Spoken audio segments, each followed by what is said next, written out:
आराधना से शिव से स्नेह बनाकर काल को भी थोड़ा थोड़ा जीता जा सकता है। काल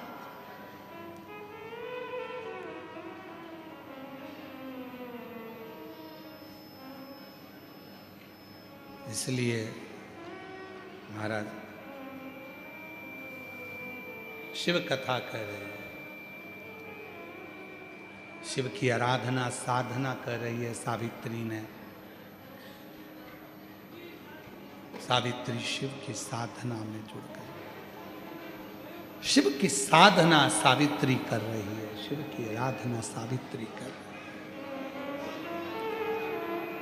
और सावित्री ने समय निकाला, ससुर की भी सेवा करती, सास की भी सेवा करती, पति की भी सेवा करती, साथ में थोड़ा सा समय निकालकर भगवान आए हैं। पहले से अभी तक आप लोगों को उस लाइन का मतलब मालूम है कि नहीं मालूम कि ये लाइन कब बनी, इस लाइन का निर्माण कब हुआ? अकाल मृत्यु वो मरे जो काम करे चंडाल का, और काल उसका क्या बिगाड़े जो भक्त हो।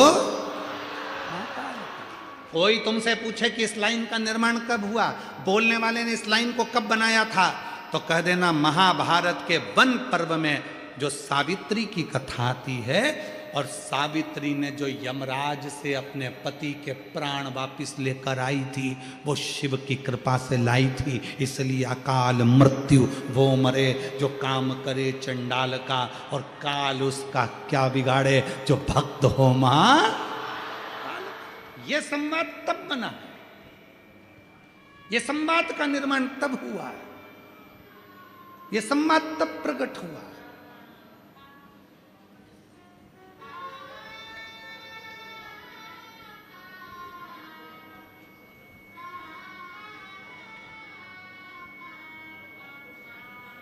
सावित्री ने अपना लिया कि अब मुझे शिव जी की आराधना करना है, शंकर भगवान की आराधना में लग गई। सावित्री शंकर जी की आराधना में लग गई, बड़ी हो गई, पिताजी को चिंता लगी इसकी शादी करना है, वर देखे, लड़का ढूंढ रहे हैं, नहीं मिला। एक दिन बेटी से कह दिया, सावित्री तेरे अनुकूल, तू शिव की पूजन करती है, तेरे अनुकूल मुझे लड़का नहीं मिल रहा, एक काम कर तू वर को ढूंढ ले। सावित्री वर ढूंढने गए, और सावित्री जब एक वर ढूंढने के लिए जाती है, शाल्व देश के राजा धुमस्सेन जी का पुत्र सत्यवान सावित्री को दिख जाता है। वो सत्यवान जो दिखा, सावित्री ने बस मन में सोच लिया इसी से विवाह करूंगी। वो वन में रहता है, राजा धुमत सेन के ऊपर उपद्रवियों ने आक्रमण कर कर उनका राज्य छुड़ा लिया था, तो वो वन में छुप कर रहते थे राजा धुमस्सेन। उनकी आंख की रोशनी नहीं थी, उनकी पत्नी की भी आंख की रोशनी चली गई थी। रो रो के सत्यवान उनका सेवा करता था। बस सावित्री ने एक दिन, सावित्री घर आकर पिताजी देव ऋषि नारद के पास बैठे थे, नारद जी चर्चा कर रहे थे श्री हरि की, और पिता अश्वपति ने पूछ लिया सावित्री से, क्या तुम्हें कोई वर मिला? सावित्री ने कहा, हाँ मुझे एक वर मिला। कौन? कहा राजा धुमस्सेन का पुत्र सत्यवान। देव ऋषि नारद खड़े हो गए, और देव ऋषि नारद खड़े होकर बोले, सावित्री जिस वर से तू विवाह करना चाहती है, वो विवाह की उम्र, वो लड़के की उम्र, उस सत्यवान की उम्र केवल 1 वर्ष और बची है। 1 वर्ष के बाद वो इतनी तारीख को, इतनी तिथि को, इतने बजे उसके प्राण छूट जाएंगे, इसलिए विवाह मत करना उस सत्यवान से। सावित्री को पिताजी अश्वपति ने समझाया, नहीं मानती, विवाह तो मैं उसी से करूंगी, उसी से। नारद जी हंसकर बोले, क्यों किस्मत पर भाटा फोड़ रही है? मर जाएगा वो, प्राण छूट जाएंगे उसके 1 साल में इस तिथि पर। सावित्री ने कहा, भले मर जाए, पर शादी तो उसी से कर। पिताजी ने कहा, अश्वपति ने, बेटी मत कर शादी उससे, सावित्री ने कहा अपने पिताजी से, पिताजी आपने क्या कहा था? दीप, आसन और पात्र जिसका एक होता है तो वो काल पर भी विजय प्राप्त कर सकता है। तो अब तो मुझे देखना है, प्रैक्टिकल तो अब देखूंगी ना मैं, अब समझ में आएगा, देखूंगी। आप समझाया, समझती नहीं, विवाह हो गया, शादी हो गई, पर जब गिरेगा तो वो शरीर को ऊर्जा देगा और वो रुद्राक्ष का जल तुम्हें रोगों से मुक्त करेगा, रोगों से। रुद्राक्ष का नियम धारण कर।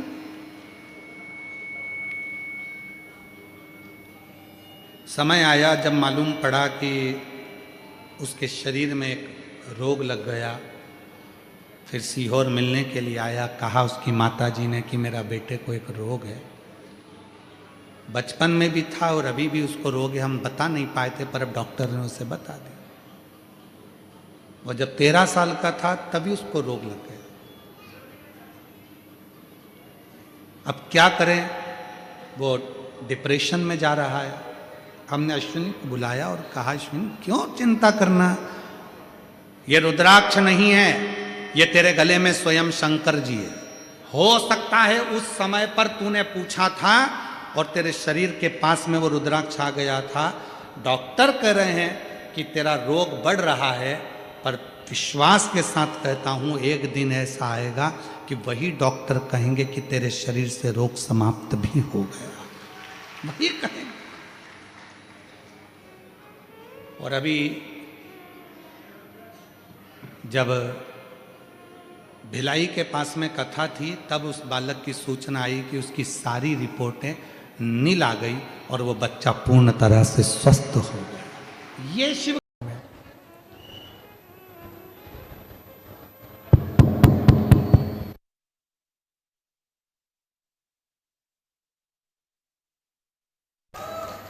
उस कार्यक्रम में आप लोग जो देवी देवता की मूर्ति को दरवाजे के बीच में ले जाकर विराजमान कर देते हो, वो श्रेष्ठ नहीं है, उसमें श्रेष्ठता नहीं है।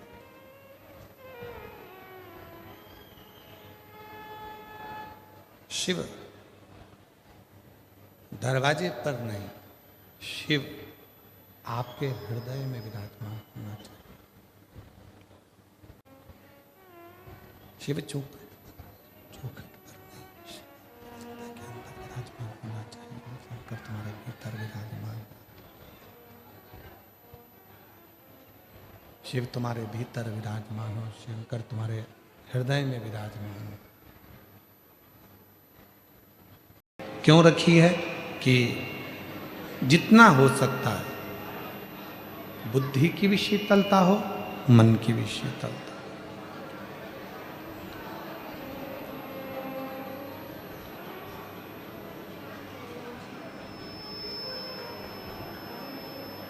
शिव जी ने अपने गले में विषधर रख रखा है, सर्प रख रखा है।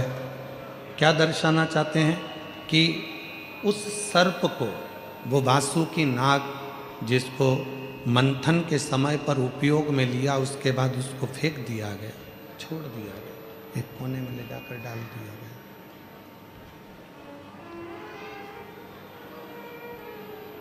कोई देवता उस वासुकी नाग को पूछने भी नहीं गया कि तुझे तकलीफ क्या।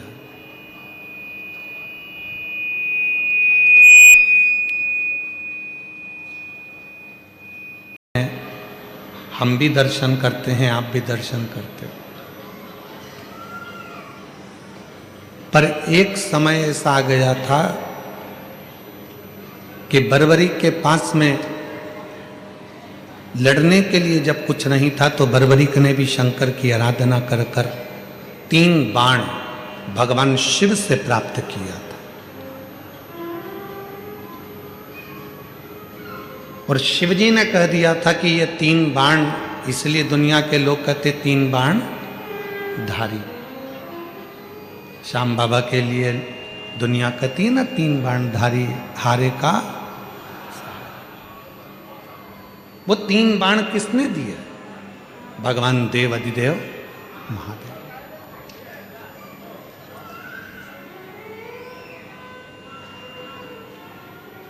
शिव ने ये दर्शाया, शिव ने ये बताया कि दुनिया में कोई हार चुका है, थक चुका है, ठोकरें खा चुका है, और वो सारी दुनिया में जब वो हर जगह से हार जाता है, ठोकर खा लेता है, फिर वो जब शिव की शरण में आता है, शंकर की शरण में आता है, तो वो खाली नहीं जाता, शिव उसको स्वीकार कर लेते हैं, शंकर उसको स्वीकार करते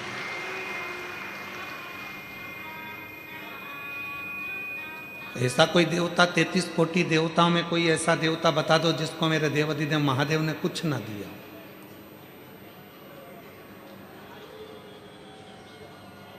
ऐसा कोई देवता बता दो 33 कोटि देवता में जिसको भगवान शंकर ने कुछ प्रदान ना किया। इंद्र को भी उसकी सत्ता वापस मिली है तो शिव की कृपा से मिली।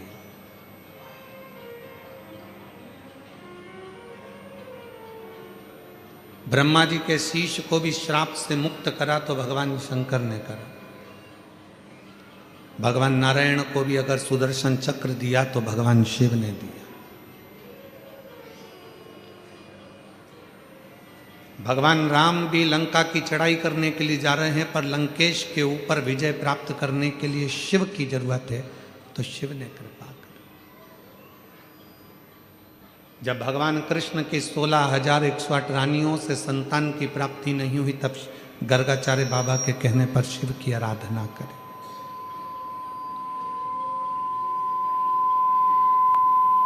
तब लाखों की संख्या में संतान की प्राप्ति हुई। कौन है ऐसा जिसको मेरे देवाधिदेव महादेव ने नहीं दिया?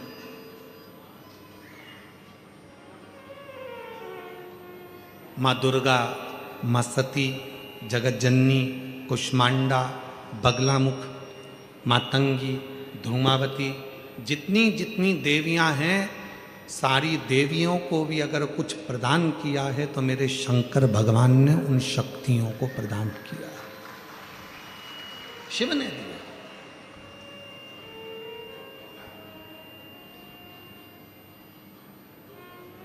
वो किसी को हारा हुआ नहीं देख सकता, वो किसी को टूटा हुआ नहीं देख सकता।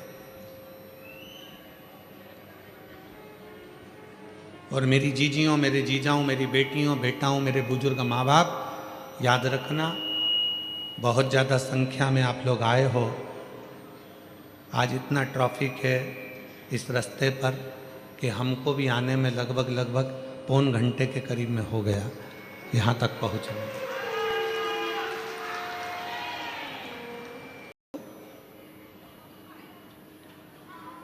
शिव जी ने कहा ठीक है, शंकर भगवान देते हैं पर परीक्षा थोड़ी लेते हैं। क्यों? शिव जी को मालूम है कि इसके बाद अगर मैंने जब इसका हाथ पकड़ लिया तो फिर इसको डूबने नहीं दूंगा। दुनिया मुझे भूल जाए पर मैं उसको नहीं भूलता जो 1 लोटा जल मेरे मंदिर में आकर चढ़ा, उसको नहीं भूलता मैं।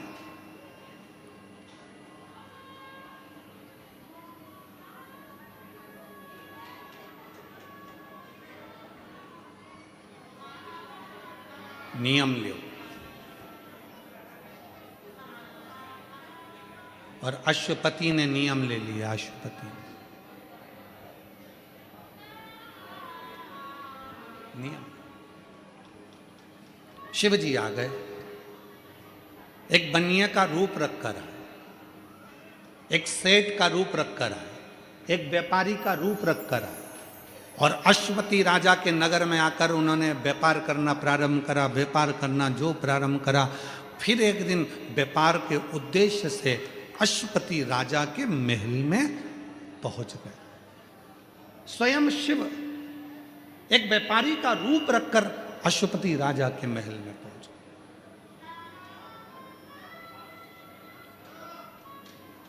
और राजा के महल में जाकर राजा से बात करी व्यापार के लिए।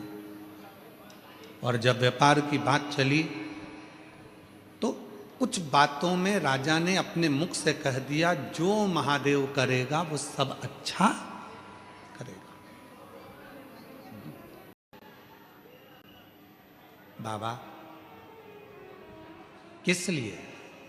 शंकर भगवान ने कहा तूने संतान पाने के लिए मेरा तप करा, साधना करी, एक नियम लिया, एक पात्र नियम, एक पात्र नियम। हम क्यों कर रहे हैं नियम लेने का? कारण क्या होता नियम से? नियम लेने का कारण केवल इतना सा होता है कि हम यदि कोई व्रत नहीं कर सकते, हम कोई साधना नहीं कर सकते, हम कोई तप नहीं कर सकते, हम कोई बहुत बहुत गहन समाधि नहीं लगा सकते, तो एक नियम जब हम धारण कर लेते हैं तो हमारी तप भी हो जाता है, समाधि भी लग जाती है, साधना भी हो जाती है, व्रत भी हो जाता है, और जितने जितने दुनिया के सारे तप साधना पुण्य है, उन सारे तप साधना का पुण्य फल हमारे एक नियम धारण से सब प्राप्त हो जाता है। एक नियम धारण से।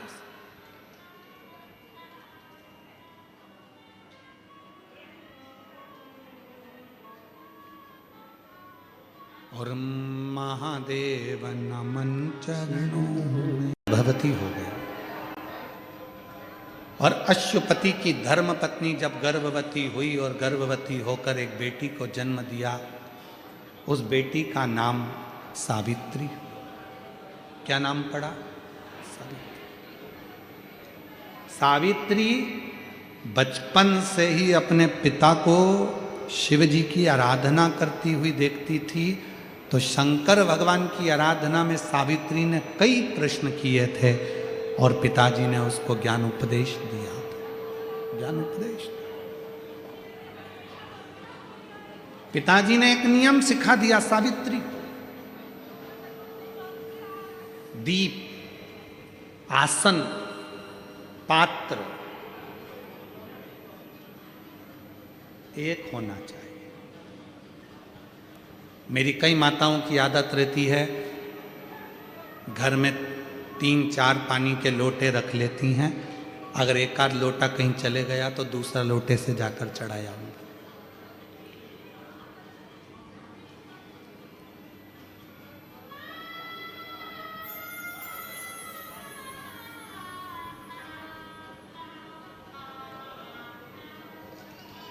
जो पानी का लोटा होता है, पात्र होता है, जिस पात्र से आप रोज शंकर जी के मंदिर में जल चढ़ाती हो ना, अगर एक ही पात्र प्रतिदिन वही पात्र रोज शंकर के मंदिर में जाकर अगर जल चढ़ा रहा है तो वो पात्र भी सिद्ध हो जाता है और तुम्हारा हस्त भी सिद्ध हो जाता है। पात्र भी सिद्ध होता है। आप में से कई मेरी जीजियां बैठी होंगी जो आसन लगाकर जप करती हैं, कई मेरे जीजा बैठे होंगे जो आसन लगाकर पाठ करते हैं। अपना आसन बैठे, पाठ करा, पूजन करा, आसन को वापस फोल्ड करा, घड़ी बनाई, वापस रख दिया। वो आसन पर किसी को नहीं बैठने देते। मेरा आसन मैं नहीं बैठने दूंगा। कई पर अपनी कुर्सी पर चाहे दुनिया का कोई भी आ जाए, कोई व्यापारी अपनी कुर्सी पर किसी को नहीं बैठने देते। हाँ, दुकान का ओपनिंग करना होगा, मुहूर्त करना होगा, कोई आया है उसके पहले तो बैठ जा, पर जिस दिन मैंने दुकान खोल ली और उस कुर्सी पर मेरा आसन लग गया, फिर मैं उस कुर्सी पर नहीं बैठने दूंगा। और अगर बिठाएगा भी तो अपना आसन उठाकर रख देगा, फिर बिठाएगा, पर अपने आसन पर नहीं बैठने देगा। दीप, एक कथा यूट्यूब पर डली होगी हमारी, दीप श्री शिव महापुराण की कथा, दीप माली का। कभी मौका मिले तो उसको निकाल कर सुनना, उसमें वर्णन किया था। दीप, एक दिया जो आप भगवान को लगा रहे हो, उस दिए को अगर सवेरे भी आपने उसमें दिया लगाया, शाम को भी दिया लगाया, रात को उसको धोकर या मांझ कर रख दिया, या सवेरे उसको धोकर मांझ कर फिर वापिस दिया लगाया, वही एक दीप तुम्हारे घर में रोज रोज रोज रोज प्रतिदिन अगर वो दीपक तुम्हारे भगवान के सामने जल रहा है। अब तुमने चाहे हनुमान चालीसा का पाठ करा हो, चाहे तुमने राम रक्षा स्तोत्र का पाठ करा हो, चाहे तुमने गिरिराज चालीसा करी हो, चाहे तुमने सर्वोत्तम जी का पाठ करा हो, चाहे तुमने शिव चालीसा करी हो, चाहे तुमने श्री शिवाय नमस्तुभ्यम बोला हो, चाहे गीता जी का पाठ करा हो, वो दिया जो तुमने भगवान के सामने रखा, उसमें बाती लगी है, जल रहा है, उसके सामने बैठकर आप सारी पाठ उसकी साक्षी में करते हो, तो वो दीपक भी सिद्ध हो जाता है। इसलिए हमने पहले भी कथा में कहा, जब घर का कोई व्यक्ति, उसका निमोनिया, उसका बुखार, उसका शरीर का ताप जब उतरता ही नहीं है, तब जिस दीपक को तुमने रोज लगाकर आरती पूजन करी है, उस दीपक को पानी में डाल दिया जाता है, पानी में से निकाल दिया जाता है। उसी पानी को उसके शरीर पर दिन में कम से कम 3 से 4 बार उस पानी से पोंछा जाता है, तो धीरे धीरे वो ताप, वो बुखार उतरना प्रारंभ हो जाता है, निमोनिया ठीक होना प्रारंभ। डॉक्टर को भी दिखाओ, क्योंकि हम डॉक्टर को शंकर का एक रूप मानते हैं। शिव महापुराण में जब माँ पार्वती जी दुर्बल हो गई, जब माता पार्वती जी बेलपत्र का सेवन करते करते माता पार्वती का शरीर दुर्बल हो गया, शरीर काला सा पड़ गया, तब स्वयं शंकर भगवान वेद बनकर आए थे, डॉक्टर बनकर आए थे। इसलिए इस भूमंडल पर, पृथ्वी पर जितने भी हॉस्पिटल हैं, जितने डॉक्टर हैं, उन हॉस्पिटल में जो डॉक्टर सेवा देते हैं, दुनिया के लोग उन पर विश्वास कर कर उनके पास जाते हैं, और विश्वास का नाम ही शिव है। रामचरितमानस में तुलसी बाबा ने कहा, शंकर विश्वास रूपिणो। इसलिए दुनिया में जितने भी डॉक्टर की कुर्सी पर बैठे हैं, जो इलाज कर रहे हैं, जो वेद हैं, जो डॉक्टर बनकर विराजमान हैं, शिव पुराण उनको डॉक्टर नहीं, उनको शिव कहती है। इसलिए डॉक्टर के पास जाते से हमारा आधा दुख तो वैसे ही समाप्त हो जाता। डॉक्टर के जांच कराओ, डॉक्टर के ये रिपोर्ट लाओ, वैसी रिपोर्ट लाओ, पर इलाज डॉक्टर के अनुकूल। और साथ में जो दीपक तुमने लगाया है, रोज रोज उसी दीपक को जला रहे हो, तो दीपक सिद्ध होगा। दीप, बोलो क्या क्या चीज है? दीप, आसन और पात्र, जल का पात्र, ये 3 सिद्ध होते चले जाते हैं, इनकी सिद्धता बढ़ जाती है। चलो, अब ये बात तो तुमने आज सुनी, पुरानी कथा निकालो। टीवी पर रामायण किस किसने देखी है? टीवी पर महाभारत किस किसने देखी है? टीवी पर सीरियल किस किसने देखे हैं? भगवान के देखे होंगे। महाराज जी को क्रोध आता है, वो अपने कमंडल का जल निकाल कर तुरंत श्राप दे देते हैं। बोलो देखा कि नहीं देखा? जम के तो बोलो, देखा ना? श्राप किस चीज से लगा? जिस कमंडल को महाराज जी पूजन में रखते थे, किसी दूसरे के कमंडल का जल नहीं, अपने कमंडल का जल, मतलब पात्र, जो शिव महापुराण की कथा कहती है, दीप, आसन और पात्र। जिस पात्र को आप अपने शिव के पास लेकर जाते हो, जिस पात्र से आप साधना करते हो, जिस पात्र से आप शिव को जल चढ़ाते हो, जिस पात्र से आप शंकर की पूजन करते हो, वो पात्र सिद्ध हो जाता है और उसका जल भी सिद्ध हो जाता है। पात्र की सिद्धता।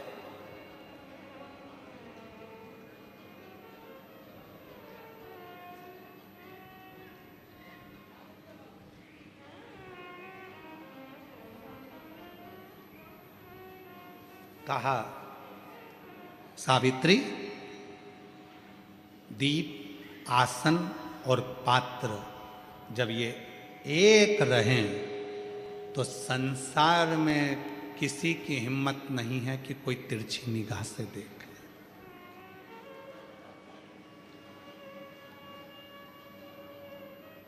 एक लाइन हम सब बोलते आए हैं पहले से अभी तक। आप लोगों को उस लाइन का मतलब मालूम है कि नहीं मालूम कि ये लाइन